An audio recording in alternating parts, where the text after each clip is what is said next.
So today's webinar is on the concrete pictorial abstract approach in mathematics. And we'll also be having a look at MathShed and doing a little bit of an insight, a bit of a preview of what comes with a MathShed subscription right at the end. So it's both Alex and myself on the webinar today. Alex will be taking you through the main concrete pictorial abstract approach at the beginning, and then I will be doing the website at the end and show you some of the resources that we have in MathShed and how we use the CPA approach within our lessons. Now, if you've got any questions as we go along, if you could put those in the Q&A icon at the bottom, and I will make sure I keep an eye on it and answer any questions as we go and as Alex is talking. And we'll also record this and send this to anybody that's registered either this evening or tomorrow morning. Yeah, I think we're ready to get started. All right, thanks very much, Karis. So just a bit more background, I suppose. Both Karis and myself are trained, experienced primary school teachers. And my focus for the past 5 or more years has been solely focused on this Singapore style mastery maths. So yeah, hopefully I've got 1 or 2 things of worth to say today about the CPA approach as a result of all of that time spent looking at it. All right, so let's go. Right, so what is the CPA approach and where did it come from? So it's been a key feature of mathematics teaching in Singapore since the 1980s. There was a paper that was written in the UK that proposed this style of teaching, and there was a change of government here, so it didn't really get properly embedded. But someone at the Ministry of Education in Singapore picked it up and liked it, and they embedded it into their curriculum. And Singapore have been very clever in the fact that they don't change their curriculum and the way they educate their children every time a government changes hands. So it's very consistent, which is why the mastery curriculum is so well embedded out there. It's not as new an idea as people think, that, okay, it's been in Singapore since the 1980s, but even before then, it's based on the American psychologist and educationalist Jerome Bruner's work and the books that he wrote that really form this style of teaching. He wrote in the late 60s, in 1966 and 1967. So the reason there was this kind of flip-flop between that mastery curriculum going to Singapore and getting ignored in the UK, and then now being popular here in Canada, in the United States of America, is because these other English-speaking Western nations were looking at the results that were coming out on the PISA international rankings, particularly for mathematics, and they could see that Singapore, alongside other East Asian territories, like particular areas in China, such as Beijing and Shanghai, were doing very well. Singapore being a country that's largely English medium, it made sense to start to go and see what was happening out there and to bring it over, in the hope that if we applied their strategies in the UK, that our children would begin to achieve well in mathematics in the same way that children in Singapore do. So that's kind of a bit of history for it. Why is the CPA approach used in mathematics? Well, the idea is that whether children struggle with mathematics in general, or even if they do not, that it is just best practice, and it's based on Bruner's research and his the theories that he extrapolated from that research. And it shows that when children are allowed to engage with the concrete introduction to new concepts, and they do so using familiar real-world objects or experiences or reference points, it's more of a welcoming introduction to this new concept, and it allows them to get to grips with it better because it's not totally unfamiliar, even though it is a new concept. If there's some touch point that they're more familiar with, it helps them progress towards mastering this new concept. And logically, if you think about it, children see things, they play with things in real life, and then the next step they might undertake is mark making or sketching or drawing or what have you. So it's all really quite common sense, and it's something that we would observe with children in classrooms, even and perhaps especially with children in the early years. So it's almost like a natural instinct that as humans we want to play and explore with real objects, and then we want to sketch and mark make before moving on to abstract expression, which is the third and most tricky part of the whole CPA process. So does it really matter which order you teach the CPA approach? So of course, any educational theory, one thing, even if it works perfectly in theory, we know from our experience as classroom teachers that you try to follow some sort of theory 100% to the letter, at some point it's going to fall apart, that it's not always going to be perfect, but for the large part, as I've referred to already, there is a sense of this just being almost like the natural order of things, to play, to paint, mark, make, sketch, and then to verbalize and express more abstract. So Bruner's termed these three phases as inactive representation, so using objects and being active, performing actions with those. Then iconic representation, so sketching and building on images. So you know that word iconic there, you can think of like little icons. So rather than a child using place value counters, they might draw little icons that look like place value counters.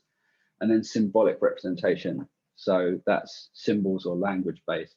So that's, you know, like digits, the addition symbol, the equal symbol, these are all symbols. So that's the idea of symbolic representation, that is the abstract expression in mathematics. So he also developed the theory of scaffolding at the same time as this three-phase learning approach, which kind of makes sense, and we'll look a bit further into that now. So the first phase, as we probably all know, is the concrete phase, and that is the most physically active part of the lesson. This is when children are playing with those pieces of mathematical equipment, which we've got here, like straw bundles, base 10 equipment, place value counters, and so on.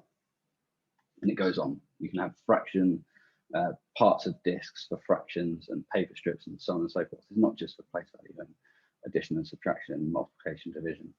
It works for other areas of mathematics as well, of course. So the concrete phase allows children to play and work with this mathematical equipment and to explore a new concept.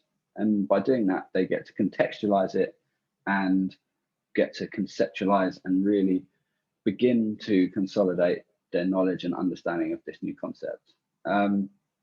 What's really important here is that we constantly recycle the equipment that we're using, such that children are familiar with it.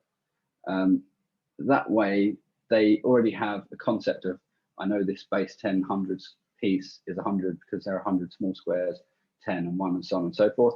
So that then when you're using them to build area diagrams for multiplication, let's say, it's something that's familiar to them, that they already understand the concept of that particular equipment. And again, particularly using that example of using base 10 equipment for multiplication and division, what is really powerful there is that using these tried and true pieces of equipment give children a sense of quantity, shape, and area. And that's really key. And that's something that I know is much maligned, is that there is this real push towards number sense, and perhaps some shape work, particularly in the early years, is getting lost. But really, if we're using this equipment well, we should try to counteract some of that, because that perception of shape and area is a really key skill that children who perform well in mathematics later on have got a really deep concept of from early in their learning. So the great thing as well about using a consistent usage of similar equipment is that it allows children to begin to tie their enactive learning to the pictorial iconic learning, because not only are they familiar with the equipment itself, they then probably create their own vernacular of icons that they might know instinctively at that point to use to represent a 100 counter, a 10 counter, and so on and so forth. Now, here, there's kind of two conflicting theories. One is that sometimes there's one piece of equipment or two or three pieces of equipment that are best fit, but at the same time, we want to offer children a variety of experiences with different equipment when they're going through that concrete phase, such that their foundation is broad in that concrete phase, to extend the metaphor of concrete, I suppose. So the next phase is pictorial, and here this is like really the fulcrum, the turning point moment. It's really the key phase of the CPA approach, because here we have that moment between concrete exploration and abstract fluency. Again, this is what Brunner called iconic representation. And here, this is where we, as we are more accustomed to this CPA approach, we can figure out more and more nuanced and sophisticated ways to shift from concrete through pictorial into abstract learning.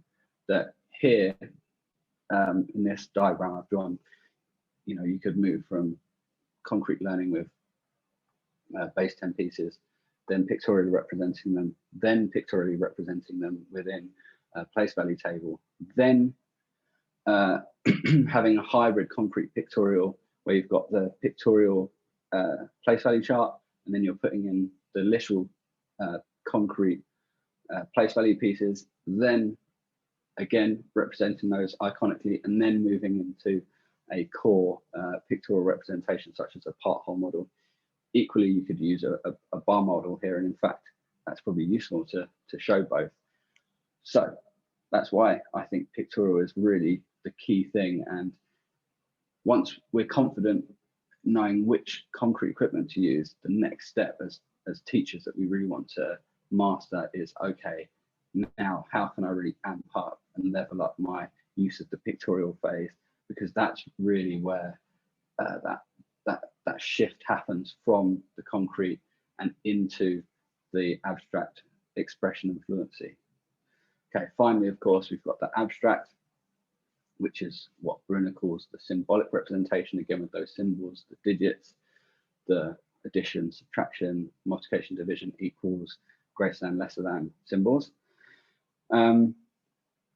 So when children move from pictorial representation to using digits, numbers, fractions, operations, and the like, really that is the end point of all of that heavy lifting that you might have done in in the pictorial phase, where you might have figured out multiple ways to help children move from that concrete pictorial blended moment through to the pictorial abstract, and then straight into abstract. So should you always do the concrete pictorial abstract thing? For the most part, yes. As we know, sometimes a certain question will come up, a child will stumble on it, and there you might want to go, okay, get the Numicon shapes out again, get the base 10 pieces out again, and just try and work through it more slowly with that crutch, with that scaffolding. There again, if you do want to have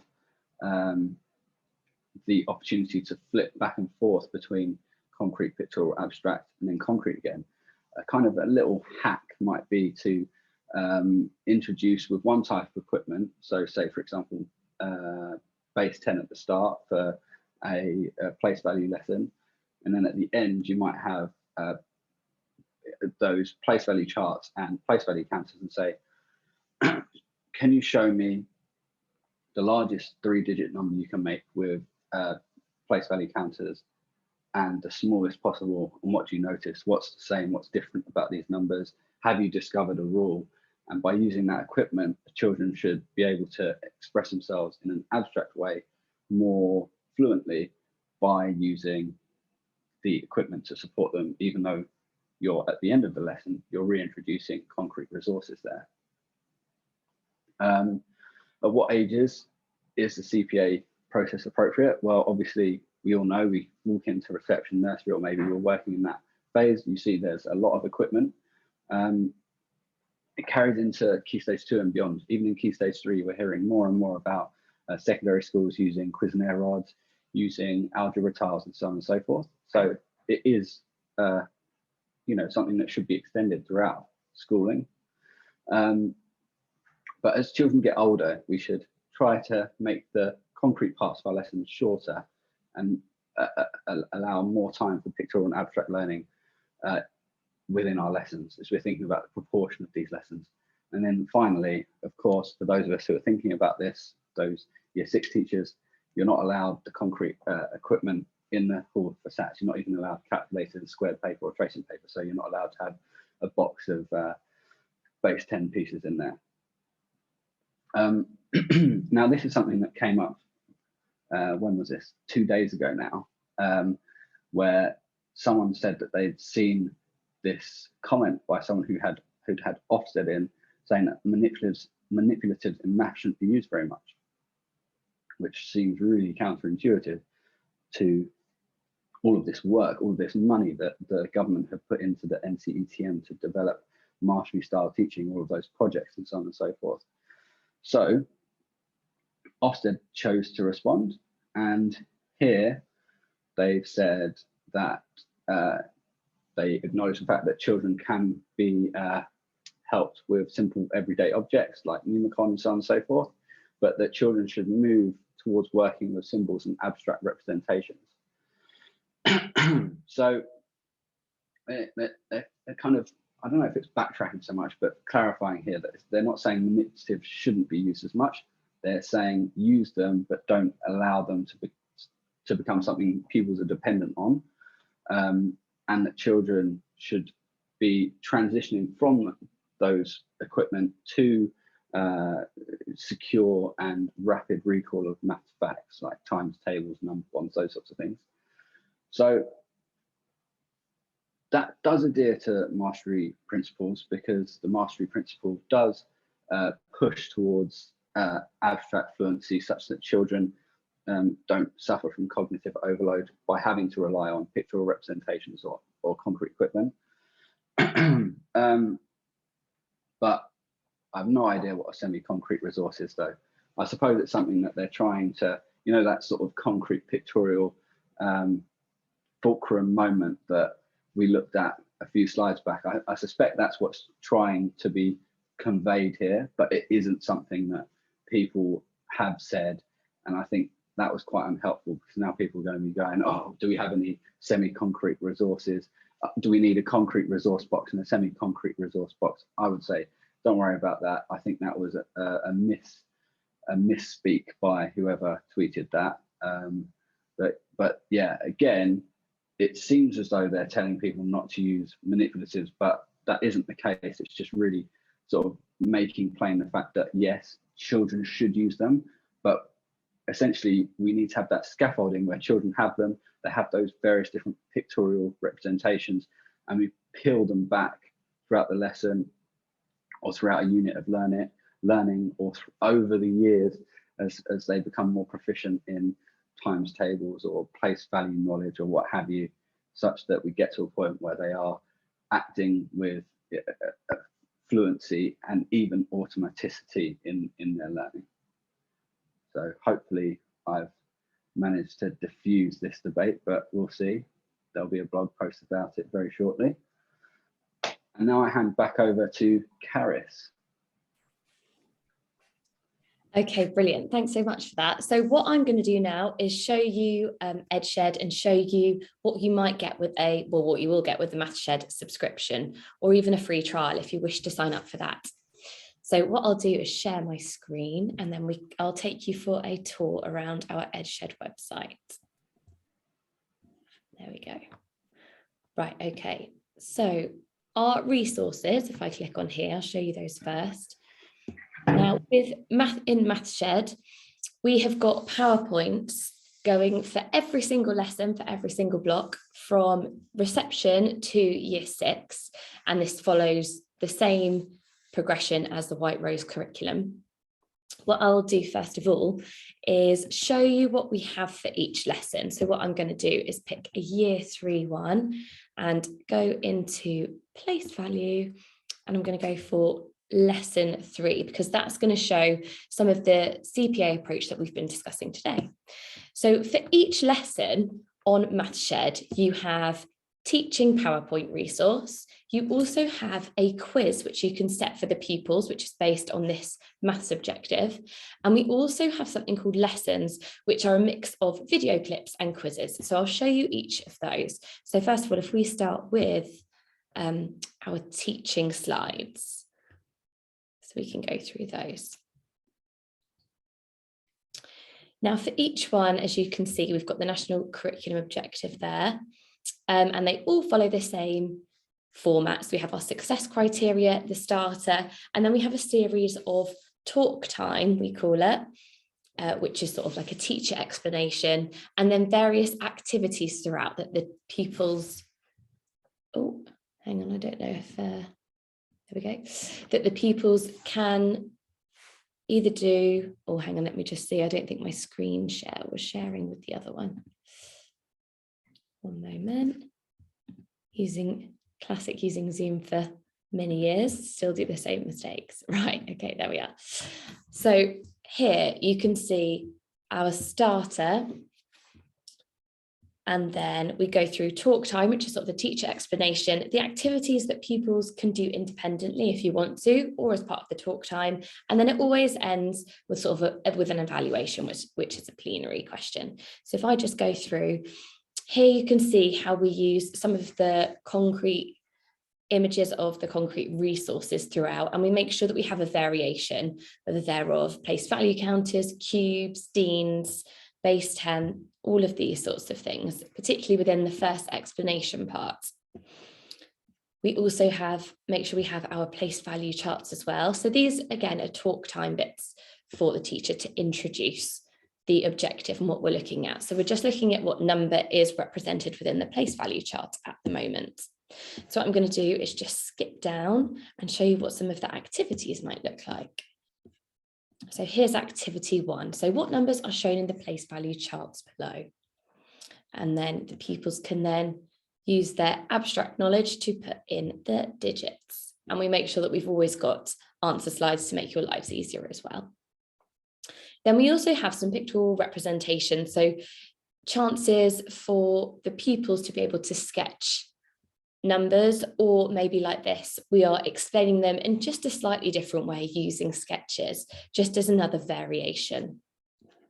So again, we have our activity there. So what do we need to add to the charts below to make them match the number beneath them? And then again, we progress. So as the lesson progresses, you can see that they're using more and more abstract knowledge and representing them in this form.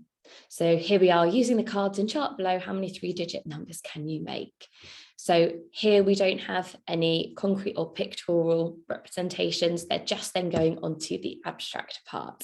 And then here is what we have at the end of every lesson, which is an evaluation. This is our character from MathShed called Astro B. So he usually says a statement whether you can prove it's correct or not correct, whether you can prove a mistake, all of those sorts of things that just gets them to use the knowledge that they have learned in the lesson.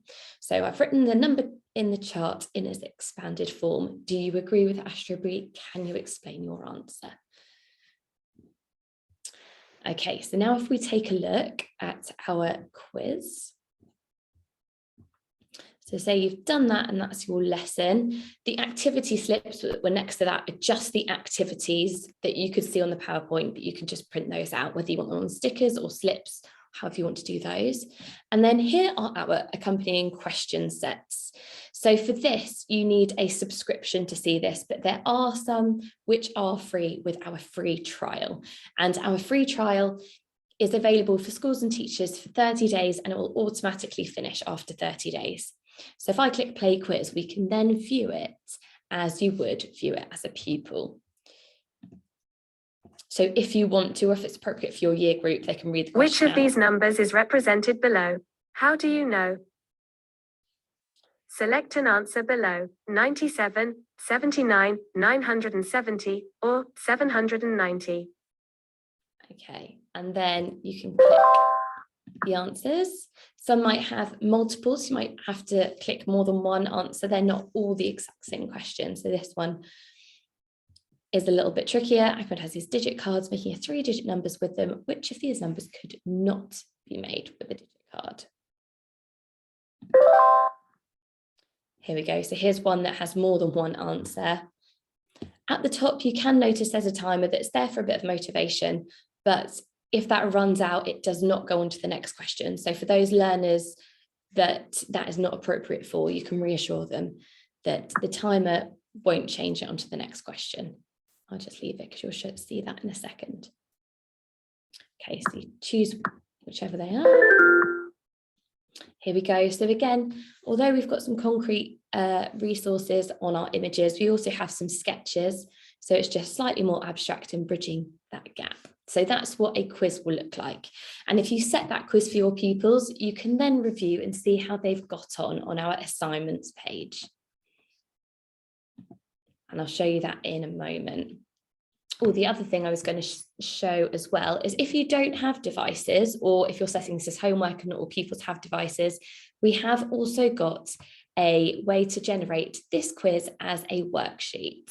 So if I click that, you can also include the answer sheet or shuffle questions, which is also useful. And I'll just show you what that looks like too. Here we are. So this is what it would look like in worksheet form. So you can see that, and then we have the accompanying answers too. So that's here for that is that I know that a lot of people have felt that with all of the different mastery curriculums out there that you don't get much sort of repeat fluency type practice, like in want of a better term, like drilling, like for kids to be able to do lots really quickly. And I think that this worksheet generator tool that we've built really kind of bridges the gap for that. Yeah, absolutely. And you can use them in class or as part of homework, however's useful for you. So then lastly, for each lesson, we have something called lessons. And this is a playlist of media clips and quiz questions, which you can assign to pupils. Now, these are really good for same-day interventions. So if a child just needs an extra bit of consolidation on a particular objective they haven't quite grasped in the lesson, or whether you are doing remote learning and you need to set work, I'll just show you what they look like. So you click play, and as you can see here, I can't click anything down here until I start at the beginning. So it will start with the success criteria, and then I click next. And then it will be a video of myself. Hello, and today we are going to learn to understand that 3-digit numbers are made up of hundreds, tens, and ones. For this starter, which does not belong here? We've got some base 10 here.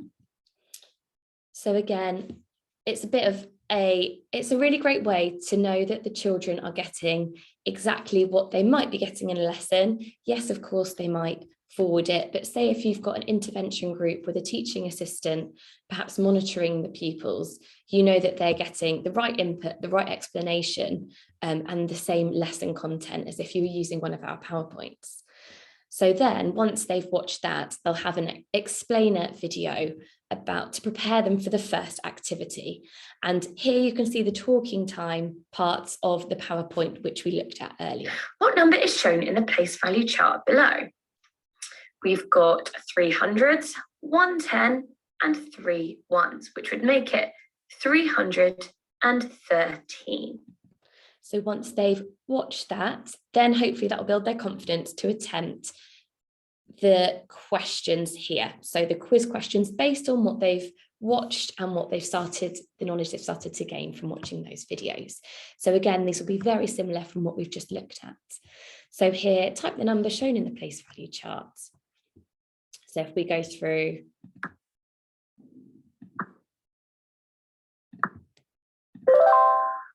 and again, as the teacher, you'll be able to see how they've got on in this. So those are the lessons. So that will continue. And then once they finish this, you can also click on the image if you want it larger.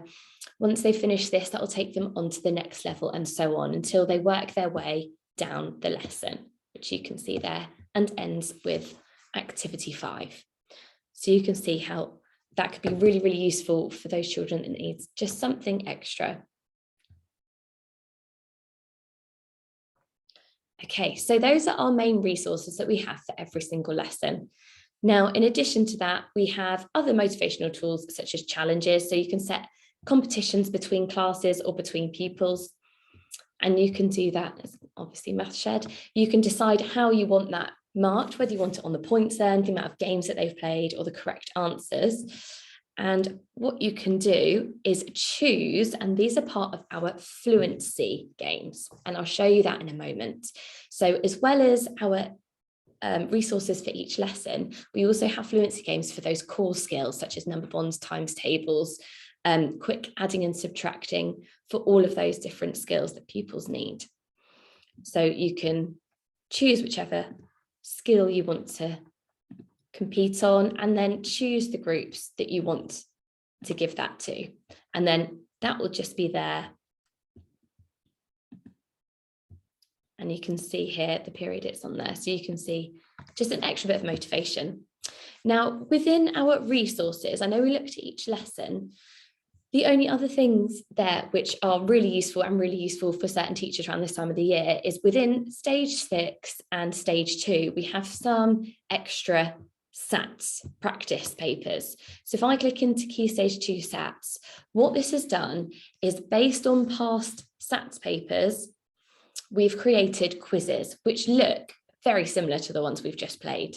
So anything green is free. So if you wanted to get a free trial today, you could have a look at these. So these are based on the same layout, the same types of questions, and the same worded questions. So if I click play quiz, you can assign these to pupils and they can start to get ready. I'll just click go. So you can see the different types. They can start to have a go and really practice those key skills, and as well as the problem solving questions and the types of worded questions that they are going to be asked in their SATs. So we have the same there for stage 2 as well. And then talking about our fluency questions made me think of one other really useful resource that we have within our resources section, which is our quick maths. And we have them for all the year groups.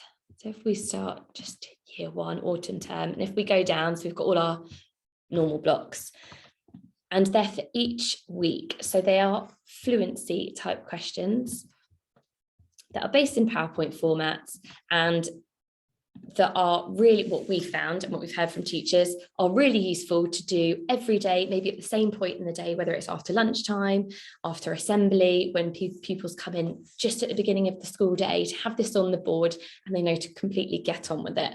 And then you can see that you've also got the answers on there. So you can peer mark them afterwards, which saves you a bit of time, not having an extra thing to mark. And you've got a complete mix here based on where they are in the school year, because here we are, we've got autumn week 1, day 2, and we've got a real mix there of all the different questions and all the different functions, just giving them an extra bit of confidence doing something like this every day.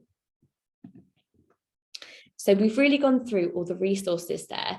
Now we have as well, for each end of block or end of term, we also have assessments that you can set the pupils that work alongside our scheme and alongside our PowerPoints.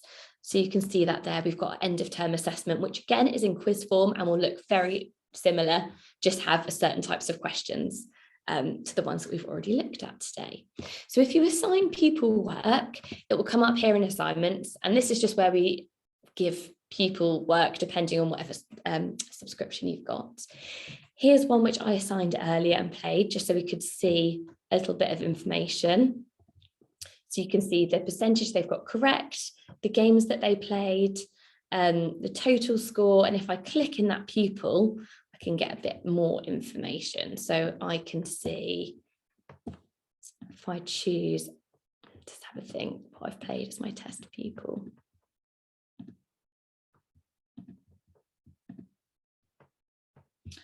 You can see, depending on which maths question type out of our fluency ones, you can have a look at a graph of their progress. So if you're setting singular times tables, for example, that'll be a really nice way to be able to see how they're getting on.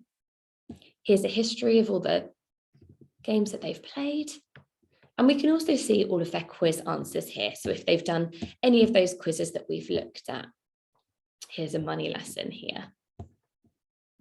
And you can see some of the answers there.